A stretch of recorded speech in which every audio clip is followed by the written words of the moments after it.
कभी सोचा है क्यों बबल्स हमेशा गोल ही बनते हैं पर कभी स्क्वायर या ट्रायंगल क्यों नहीं? क्यों पानी में तैरती ये पिन अचानक से डूब जाती है और कैसे ये जाली पानी को रोके हुए है और जरा सा टेढ़ा करने पर? अगर आप भी जानना चाहते हैं इनके पीछे के राज तो आइए समझते हैं फिजिक्स के एक खूबसूरत कॉन्सेप्ट को, the concept of surface tension.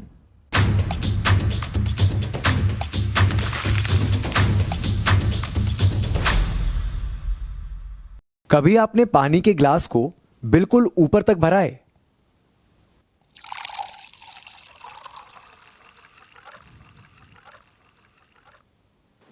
क्या टॉप तक भरने पर पानी फैलने लगेगा? अगर गौर से देखोगे तो आपको थोड़ा पानी उठा हुआ दिखेगा, जैसे कि पानी के सरफेस पे कोई लेयर हो जो पानी को समेटे हुए हो, फैलने नहीं दे रही हो। कुछ चमका? नहीं चमका। आओ समझाता हूं। पानी असंख्य H2O के मॉलिक्यूल से बना होता है। हर मॉलिक्यूल को उसके अगल बगल के मॉलिक्यूल अट्रैक्ट करते रहते हैं। अब चारों तरफ से बराबर फोर्स लगने के कारण अंदर का मॉलिक्यूल तो वहीं का वहीं रहता है, पर अगर बात करें सरफेस के मॉलिक्यूल की तो अगल बगल की फोर्सेस तो बैलेंस हो जाती हैं, पर लगातार अंदर की तरफ फोर्स लगती रहती है और इसी वजह से पानी अपने को सिकोड़ने की कोशिश करता है। सरफेस टेंशन ही कारण है ड्रॉपलेट्स और बबल्स के गोल होने का। अब चाहे आप बबल्स को किसी गोल शेप से बनाएं या स्क्वायर से या ट्रायंगल से, बबल हमेशा गोल ही बनते हैं।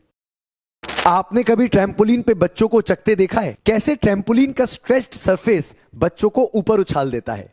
पानी का सरफेस भी कुछ इसी तरीके से बिहेव करता है और सरफेस टेंशन के कारण इंक की ड्रॉप को वापस उछाल मिल जाता है। आपने वाटर स्ट्राइडर इंसेक्ट का नाम सुना है? अब जैसा नाम वैसा काम। सरफेस टेंशन की मदद से वो पानी पे खड़ा भी हो सकता है और भाग भी सकता है। तो अब तक आपको सरफेस टेंशन की मीनिंग और फीलिंग तो आई गई होगी।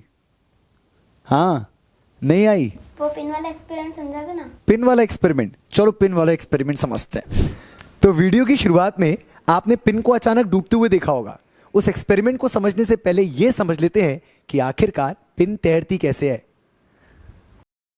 तो अगर हम पिन को नॉर्मली पानी के ऊपर छोड़ें तो वो डूब जाती है, पर अगर हम किसी पिन को एक नैपकिन की मदद से तैराने की कोशिश करें तो ये तैर सकती है। अब आप लोग सोच रहे होंगे कि सर आपकी पिन तो नैपकिन के ऊपर तैर रही है, आपको तो इसको पानी के ऊपर तैराना था। तो चलो एक काम करते हैं, धीमे से इसके नीचे से आराम से नैपकिन को रिमूव करने की कोशिश करते हैं। तो सरफेस टेंशन की मदद से हम पिन को तैरा सकते हैं। तो आपने सरफेस टेंशन की मदद से पिन को तैरते हुए तो देख लिया, पर आखिरकार पिन डूबी क्यों? जरा पास आना। अगर हम सोप सॉल्यूशन की मदद से इसके सरफेस टेंशन को तोड़ दें तो सरफेस टेंशन इसका भार नहीं उठा पाएगा और पिन डूब जाएगी। आया समझ? सर पर सरफेस टेंशन टूटा कैसे? टूटा कैसे? अब इसके लिए तो एक नया सेटअप लाना पड़ेगा। चलो सेटअप को थोड़ा चेंज करते हैं। तो हमारे पास यहां पर पाउडर है, पानी है और सोप सॉल्यूशन है।